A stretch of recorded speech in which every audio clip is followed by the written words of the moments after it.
சிறகடிக்க ஆசை சீரியல்ல இன்னைக்கு முக்கியமா என்ன நடந்திருக்கு அப்படிங்கிறத பார்க்கலாம். இப்ப மனோஜ வீட்டுக்கு வரக்கூடாதுன்னு அவங்க அம்மா சொல்லிட்டாங்க இல்லையா? நம்ம முத்து மனோஜுக்காக சாப்பாடு வாங்கி கொண்டு போயிட்டு மனோஜுக்கு குடுக்குறாப்ல. மனோஜ் என்னடா புதுசா இருக்கு அப்படிங்கிற மாதிரிலாம் வந்து கேட்கிறாப்ல.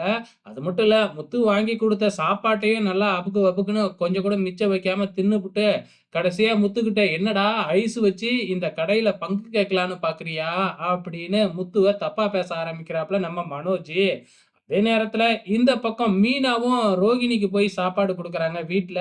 அதையும் வாங்கி தின்னுபுட்டு கடைசியில வந்து பார்த்தீங்கன்னா, "இப்போ உங்களுக்கு ரொம்ப சந்தோஷமா இருக்கும்ல நாங்க திட்டு வாங்குனதுக்கு" அப்படின்னு மீனா கிட்ட சண்ட போடுறாங்க ரோகிணி. ஆக மொத்தத்துல 2 பேரும் நல்ல எண்ணத்துல சாப்பாடு குடுத்தா, தின்னுபுட்டு மறுபடியும் அவங்களையே திட்டுறது வந்து பார்த்தீங்கன்னா, ரொம்பவுமே கேவலமா தான் இருக்கு.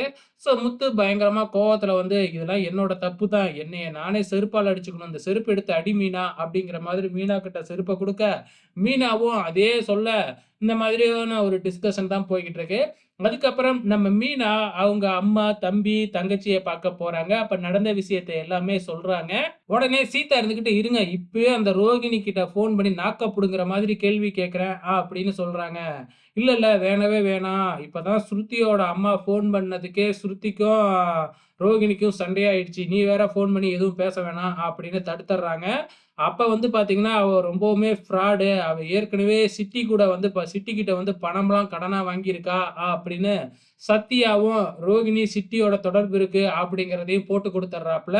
அப்ப ஏதோ ஒரு ஃப்ராடுத்தனம் பண்ணிக்கிட்டு இருக்கு ரோகிணி அப்படிங்கிற மாதிரி மட்டும் மீனாவுக்கு தெரிஞ்சிடுது. ஸோ இதுக்கப்புறம் என்ன நடக்குது? இங்க வந்து பார்த்தீங்கன்னா, ரோகிணி ரூம பூட்டிக்கிட்டு உட்காந்துருக்கிறாங்க. மனோஜ் வந்து கதவு தட்டி பார்க்குறாப்ல. ரோகிணி ஓப்பனே பண்ண மாட்டேங்கிறாங்க. அதுக்கப்புறம் விஜயா வந்து ரொம்ப நேரம் கத்துனதுக்கு அப்புறம் தான் ரோகிணியே கதவ ஓப்பன் பண்ணுது. ஸோ இன்னி எபிசோட்ல இதுதாங்க நடந்திருக்கு. வெயிட் பண்ணி பார்க்கலாம் நாளைக்கு என்ன நடக்க போகுதுன்னு.